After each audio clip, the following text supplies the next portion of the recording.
Ya. Assalamualaikum warahmatullahi wabarakatuh. Selamat pagi. Mohon izin Cap, mohon izin perkenalan. Nama saya Arfan Najansyah. Saya Isnadi Fatmasari. Dan saya Hans Firdaus. Di sini saya akan mewawancarai salah satu tentara Angkatan Laut Indonesia. Kebetulan beliau merupakan instruktur di Politeknik Makassar. Mari kita simak video. Selamat pagi Pak.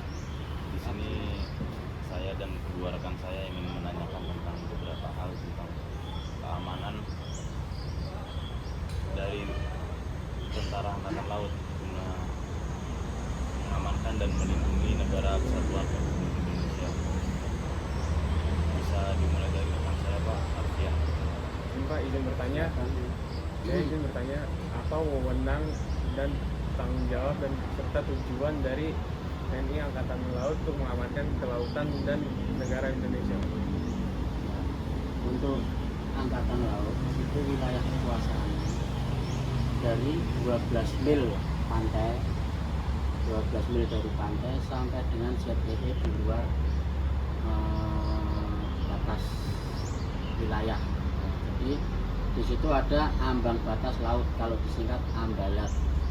Operasional kita, patroli kita itu dari terutama yang di perbatasan itu, ambang batas laut itu AMBALAT, menyusur ke wilayah dari barat sampai ke timur, Sabang sampai Merauke. Itu untuk wilayahnya.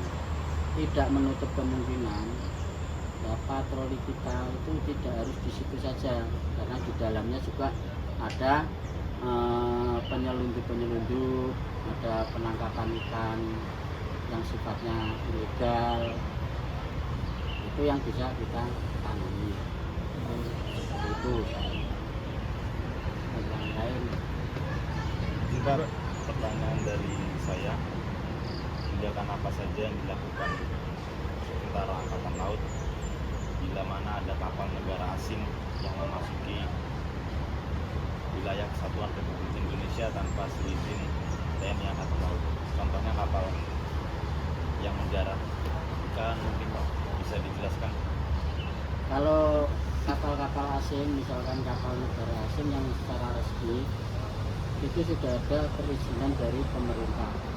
Tapi kalau ada yang tidak resmi itu sudah terpantau di lintang berapa, bujur berapa, nanti akan dipantau. Selanjutnya untuk kapal perang Angkatan Laut, dia akan berkomunikasi lewat komunikasi sambil menghalang-halangi supaya tidak lebih masuk ke dalam.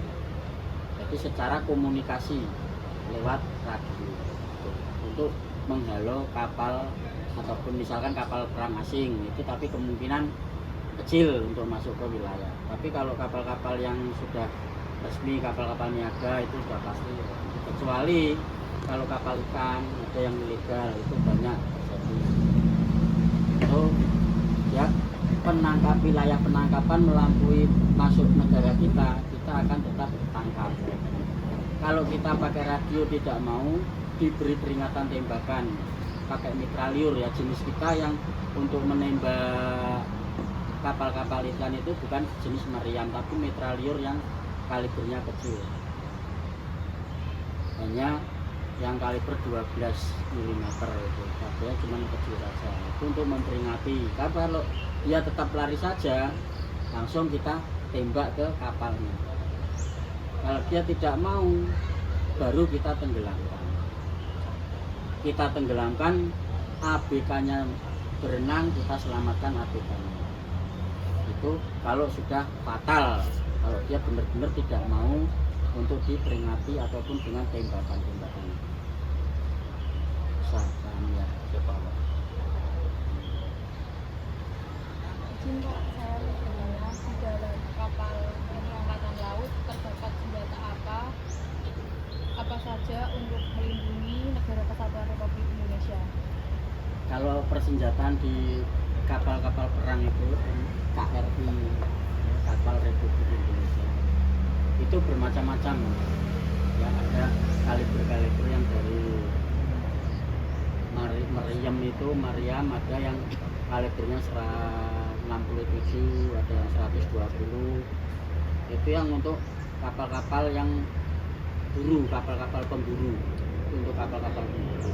Kalau kapal bantu itu hanya kalibernya 37 mm. Itu untuk kapal, misalnya kapal angkut pasukan, itu kalibernya rata-rata kecil hanya 37, disertai dengan mitraliur tadi.